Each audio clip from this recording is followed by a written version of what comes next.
મિત્રો વિદ્યાર્થી મિત્રો આપણે અહીં સાબિત કરવાનું છે પ્રૂવ ધેટ એટલે કે પ્રૂવ કરવાનું છે કે sec a into 1 minus sign A into sec a plus tan a is equal to 1 થાય છે એવું સાબિત કરવાનું છે. તો આપણે શું કરીશું, ડાબી બાજુ લઈ લઈશું એટલે કે LHS લઈ લઈશું. તો ડાબા બરાબર LHS લઈ લઈશું. શું છે sec a into 1 minus sign A into sec a વત્તા tan a આ આપણે લઈ લીધું. હવે શું કરીશું, આપણે શું લાવવાનું છે, 1 લાવવાનું છે. તો આપણે બધા જે કોમ્પ્લેક્સ ટર્મ છે, sec છે, tan છે, એ બધાને સાઇન અને કોસના સ્વરૂપમાં લખી દઈશું, જેથી કરીને શું છે આપણને સાદુરૂપ આપવામાં મુશ્કેલી પડે નહીં. બરાબર. તો આપણે શું કરીશું, sec a છે એને કઈ રીતે લખી શકાશે, તો sec એને લખાશે 1 cos a. બરાબર છે. શું સૂત્ર છે cos sec એનું 1 cos a કૌંસ પૂરો ઇન્ટુ જે સાઇન વાળું છે પદ 1 માઇનસ સાઇન એ આપણે એવું ને એવું રવા દઈશું. બરાબર. હવે sec એ પાછું આવ્યું તો એને શું લખીશું 1 cos a વત્તા tan a પાછું આવ્યું તેને કેવું લખીશું આપણે sin a upon cos a. Sine ટેનનું સૂત્ર શું છે, sin a upon cos a. બરાબર છે. હવે શું કરીશું, હવે આ આપણે cos a ને બધાને અંદર લઈ જઈશું. તો શું કરીશું 1 minus sin a upon cos a ને આપણે શું કર્યું અંદર લઈ ગયા. અહીં શું કર્યું આપણે, નીચે બે પદ સરખા હોય cos અને cos તો ઉપર શું થાય, બંને પદોનો નીચે બે સરખા હોય તો ઉપરના બંને પદોનો શું થાય સરવાળો. આ એ ગણિતનો સામાન્ય નિયમ છે. બરાબર છે. હવે શું છે 1 cos. બરાબર, cos એ કોમન નીકળ્યું, બંનેમાં સામાન્ય છે cos એ, એટલે નીચે cos આપણે સામાન્ય કાઢી લીધું અને બંને ઉપરના પદોનો સરવાળો થઈ ગયો. બરાબર છે. હવે શું કરીશું, હવે cos ઇન્ટુ cos એ શું થશે, નીચે cos સ્ક્વેર a. હવે જુઓ ઉપર કેવું છે a માઇનસ b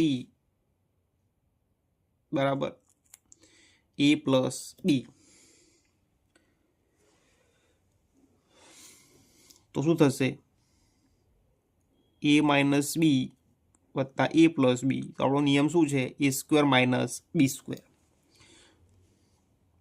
તો શું લખાય 1 નો સ્ક્વેર લખાશે a minus b, a plus b એ પ્રકારનું આ પદ છે. તો શું કરીશું આપણે a સ્ક્વેર એટલે કે આ a ને કહી દો અને b કહી દો, સાઇન ને b કહી દો અને 1 ને a કહી દો. તો બરાબર 1 ગુણ્યા 1, 1 નો વર્ગ કેવો થાય 1 જ થાય. સાઇન એ પ્લસ માઇનસ વત્તા ઓછા બે નિશાનીઓ અલગ અલગ હોય, બે અલગ અલગ નિશાનીનો ગુણાકાર હંમેશા કેવું થાય ઋણ થાય, બે સરખી નિશાનીનો ગુણાકાર હંમેશા કેવું થાય ધન થાય. બરાબર છે.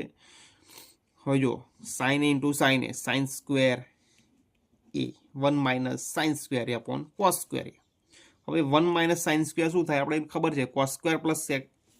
આપણને શું ખબર છે કે સાઇન સ્ક્વેર એ વત્તા કોસ સ્ક્વેર એ બરાબર 1 થાય. તો અહીં શું લાવવાનું છે આપણે 1 માઇનસ સાઇન સ્ક્વેર. હવે તો કોસ સ્ક્વેરને આ બાજુ રહેવા દઈએ, કોસ સ્ક્વેરને આ બાજુ રહેવા દઈએ અને બરાબરની આ બાજુ જ્યારે આપણે સાઇન સ્ક્વેર લઈએ તો સાઇન સ્ક્વેરનું ધન નિશાની છે, તો જે ધન નિશાની ઋણ થઈ જશે. બરાબરની પેલી બાજુ જાય તો નિશાની ઋણ થઈ જાય. બરાબર છે. તો શું થશે 1 માઇનસ સાઇન સ્ક્વેર બરાબર શું થાય કોસ સ્ક્વેર એ, અને છેદમાં પણ શું છે કોસ સ્ક્વેર એ. કોસ સ્ક્વેર એ ઉપર નીચે ઉડી જાય, એ ગમે તે હોય, એ ઇઝ ઇક્વલ ટુ 0 હોય તો કોસ સ્ક્વેર 0 પણ શું થાય 1 થાય. એટલે 1 1 જવાબ શું આવશે આપણો એ. તો આપણે જે સાબિત કરવાનું હતું કે sec a into 1 minus science A into sec a plus tan a is equal to 1 સાબિત કરવાનું હતું, એ આપણે સાબિત કરી દીધું. બરાબર છે, સમજી ગયા. તો આપણી સાબિતી પૂરી થઈ. જે આપણી શું છે RHS, LHSમાંથી આપણે RHSમાં આવી ગયા. બરાબર. મિત્રો ચેનલ લાઇક શેર અને સબસ્ક્રાઈબ કરી દેજો, કારણ કે આ ધોરણ 10નો પાયો મજબૂત કરવો ખૂબ જરૂરી છે. બરાબર છે. અને ધોરણ 10નું રિઝલ્ટ બહુ ખૂબ જરૂરી છે. જે લોકોને ડિપ્લોમા એન્જિનિયરિંગ કરવું છે કે આઈટીઆઈ કરવું છે કે પછી સાયન્સ ફિલ્ડમાં જવું છે, એ લોકો માટે ધોરણ 10નો પાયો ખૂબ મજબૂત છે, કરવો જરૂરી છે. કારણ કે એના બેઝ પર તમે એન્જિનિયરિંગ લાઇનમાં પણ તમે આગળ સારું એવું કરી શકશો અને સારો પગાર પ્રાપ્ત કરી શકશો. એટલે ગણિત તો તમારે જોઈશે જ એન્જિનિયરિંગમાં, તો તમે આગળ વધી શકશો. બરાબર છે.